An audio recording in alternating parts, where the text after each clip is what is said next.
नमस्कार. दैवी कृपा चॅनल मध्ये तुम्हा सर्वांचे स्वागत असो. आदित्य राणूबाईची कहाणी. ऐका आदित्य राणूबाई, तुमची कहाणी. आटपाट नगर होतं. त्या नगरात एक ब्राह्मण होता. तो नित्य समिधा फुलं दुर्वा आणायला रानात जात असे. तिथे नागकन्या देवकन्या वसा वसत होत्या. ब्राह्मणाने विचारलं, काय ग बायांनो, कसला वसा वसता? तो मला सांगा.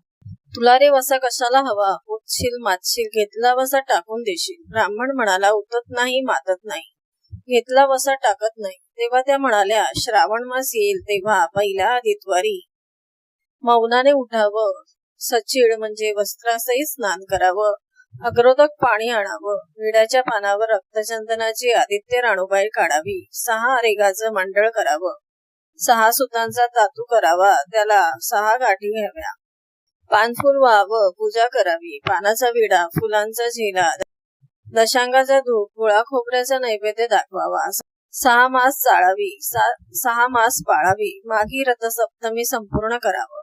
संपूर्णाला काय करावं? गुळाच्या पोळ्या, बोटव्यांची खीर, लोणकड तूप, मेहून जेवू सांगावं. असेल तर चिरचोळी द्यावी, नसेल तर जोडगळ सरी द्यावी, ती नसेल तर 2 पैसे दक्षिणा द्यावी आणि आपल्या वशाचं उद्यापन करावं. असा वसा ब्राह्मणानं केला. त्याला सूर्यनारायण प्रसन्न झाला.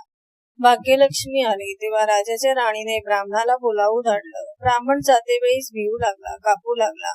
तेव्हा राजाच्या राणीने सांगितलं, भिवू नका, कापू नका, तुमच्या मुली आमच्या येथे द्या. आमच्या मुली गरीबाच्या, तुमच्या घरी कशा द्याव्या? दासी कराल, भटकी कराल. राणी म्हणाली, दासी करत नाही, भटकी करत नाही, राजाची राणी करू, प्रधानाची राणी करू. मार्गेश्वराचा महिना आला. ब्राह्मणाने लगीन करून मुली दिल्या. एक राजाची घरी दिली, दुसरी प्रधानाची घरी दिली. गेल्या पावली मुलींचा समाचार घेतला नाही. 12 वर्षांनी समाचार ब्राह्मण निघाला. राजाच्या घरी गेला. लेकीने बसायला पाठ दिला, पाय धुवायला पाणी दिलं. बाबा बाबा, गुळ खा, पाणी प्या.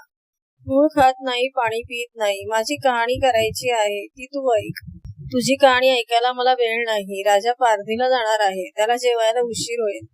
तोच त्याच्या मनात राग आला. तेथून निघाला, प्रधानाच्या घरी गेला. तिनं पाहिलं आपला बाप आला म्हणून बसायला पाठ दिला, पाय धुवायला पाणी दिले. बाबा बाबा, गुळ खा, पाणी प्या. गुळ खात नाही, पाणी पित नाही. माझी कहाणी करायची आहे, ती तू ऐक अगोदर. तुझी कहाणी नको ऐकू तर कोणाची ऐकू? घरात गेली, उतरडीची 6 मोते आणली. 3 आपण घेतली, 3 बापाच्या हातात दिली.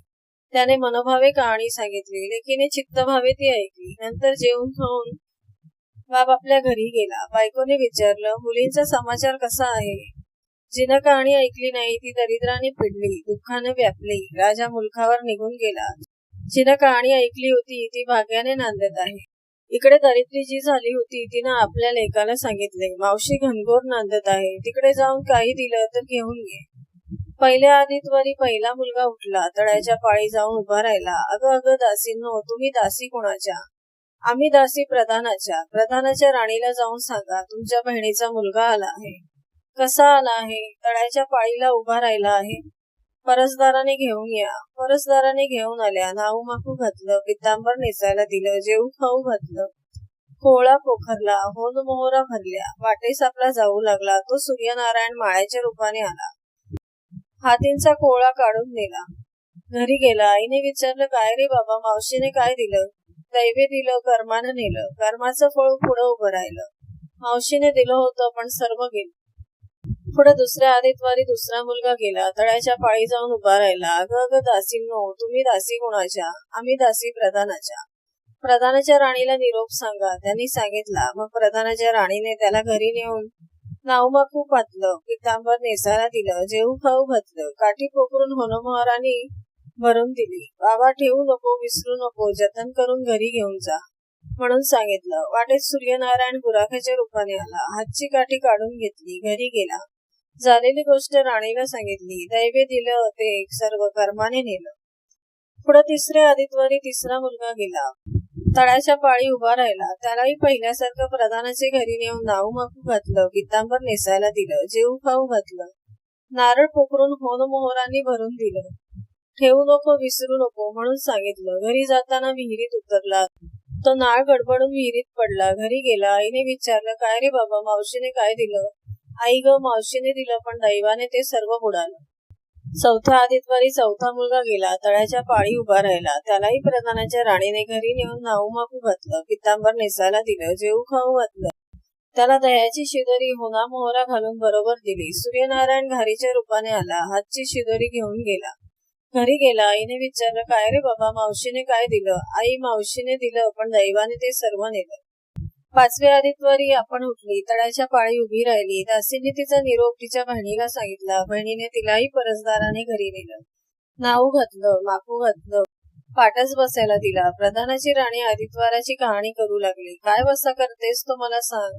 बहीण म्हणाली, अगं चांडाळणी, पापिणी, बापाची कहाणी ऐकली नाहीस म्हणून तुला दारिद्र्य आलं. राजाच्या राणीने विचारलं, याला बहिणीच्या घरी राहिली. श्रावणास आला. सांगितल्याप्रमाणे सूर्यनारायणची पूजा केली. इकडे राजाला भाग्य आलं. राजाने बोलवू धाडलं. मावशी, मावशी, तुला छत्र आली, चांबर आली, पाईक आले, परवर आले. मला रे पापिणीला छत्र कुठली, चांबर कुठली, पाईक कुठली आणि परवर कुठली. बाहेर जाऊन दाराशी बघता तो राजा बोलावू आला आहे. राजा आला तशी घरी जायला निघाली. एकमेकींना बहिणी बहिणींनी आहेर केलं. वाटेने जाऊ लागली. पहिला मजले स्वयंपाक केला. राजाला वाढलं, मुलांना वाढलं, आपलं पान वाढून घेतलं. तो कहाणीची आठवण झाली. करा रे हकारा, पिटारे डांगोरा, नगरात कोणी उपाशी आहे का याचा शोध करा. तुझ्या बाईची कहाणी ऐकून मला काय फळ, माझं पोट भरलं पाहिजे असं म्हणून तो राणीकडे आला. तशी 6 मोते राणीने घेऊन 3 त्याला दिली. 3 आपल्या हातात ठेवली. मनोभावे कहाणी सांगितली. चित्तभावे त्याने ऐकली. त्याची लाकडाची मोळी होती, ती सोन्याची झाली. तो म्हणाला, बाई बाई, कहाणी ऐकल्याचं एवढं फळ, मग मला वसा घेतल्याचं काय फळ? काय वसा आहे तो मला सांगा. तुला रे वसा कशाला हवा? उठशील, मातशील, घेतला वसा टाकून देशील. उतत नाही, मातत नाही, घेतला वसा टाकत नाही, तेव्हा वसा सांगितला. पुढे दुसऱ्या मजलेच गेली. स्वयंपाक केला. राजाला वाढला, मुलांना वाढला, आपलं पण वाढून घेतलं. तेव्हा कहाणीची आठवण झाली. करा रे हकारा, पिटारे डांगोरा, नगरात कोणी उपाशी आहे का याचा शोध करा. उपाशी नाही, काही नाही, माळ्याचा मळा पिकत नाही, विहिरीला पाणी लागत नाही, असा एक माळी चिंतेने बसला आहे, त्याला हाक मारली. आमच्या बाईची कहाणी ऐक. तो आला. राणीने 6 मोते घेऊन 3 आपण घेतली, 3 माळ्याला दिली. राणीने कहाणी मनोभावे सांगितली. चित्तभावे माळ्यानं ऐकली. माळ्याचा मळा पिकू लागला, विहिरीला पाणी आलं. तो म्हणाला, बाई बाई, कहाणी ऐकल्यावर एवढं फळ, मग वसा घेतल्याचं काय फळ? काय वसा असेल तो मला सांग. मग राणीने त्याला वसा सांगितला. पुढे तिसऱ्या मजलेस गेली. स्वयंपाक केला. राजाला वाढलं, मुलांना वाढलं, आपलं पान वाढून घेतलं. तेव्हा कहाणीची आठवण झाली. करारे हंकारा, पिटारे डांगोरा, नगरात उपाशी कोण आहे का याचा शोध करा. उपाशी आहे, उपाशी नाही, काही नाही. एक म्हातारी, तिचा एक मुलगा वनात गेला होता. एक डोहात बुडाला, एक सर्पाने खाल्ला होता, त्यामुळे चिंताग्रस्त बसली होती. तिला म्हणाले, आमच्या बाईची कहाणी ऐका. ती म्हणाली, कहाणी ऐकून मी काय करू, मी मुलांसाठी रडते आहे, बरं येते. मग ती राणीकडे आली. राणीने पहिल्याप्रमाणे तिला कहाणी सांगितली. तिने चित्तभावे ऐकली. तिचा मुलगा वनात गेला होता, तो आला. डोहात बुडाला होता, तो आला. सर्पाने खाल्ला होता, तो आला. ती म्हणाली, बाई बाई, कहाणी ऐकल्याचे हे फळ, मग वसा घेतल्याचे काय फळ? काय वसा तो मला सांगा. मग राणीने तिलाही वसा सांगितला. पुढे चौथ्या मजलेस गेली. स्वयंपाक केला. राजाला वाढलं, मुलांना वाढलं, आपलं पान वाढून घेतलं. तेव्हा कहाणीची आठवण झाली. करारे हंकारा, पिटारे डांगोरा, नगरात कोणी उपाशी आहे का याचा शोध करा. उपाशी नाही, काही नाही, काळा डोळा, माणसाचा गोळा, हात नाही, पाय नाही, असा एक मनुष्य रस्त्यामध्ये होता. त्याच्या अंगावर तांब्यावर पाणी ओतलं. पालथा होता, तो उताणा केला. 6 मोते होती. 3 मोते त्याच्या बेंबीवर ठेवली. 3 मोते आपण घेतली. राणीने मनोभावे कहाणी सांगितली. ती त्याने ऐकली. त्याला हातपाय आले, देह दिव्य झाला. तो म्हणाला, कहाणी ऐकल्याचं एवढं फळ, मग वसा घेतल्याचं काय फळ? काय वसा तो मला सांगा. मग राणीने त्याला वसा सांगितला. 5व्या मुक्कामाला घरी आली. स्वयंपाक केला. सूर्यनारायण जेवायला आले. 7 दरवाजे उघडले. लोह गंगाळ पाणी तापवलं. षड्रस पक्वानं जेवायला केली. सूर्यनारायण भोजनाला बसले. त्यांना पहिल्या घासाला केस लागला. ते म्हणाले, अगं अगं, कोणा पापिडीचा केस आहे. राजाच्या राणीला 12 वर्ष दरिद्र आलं होतं.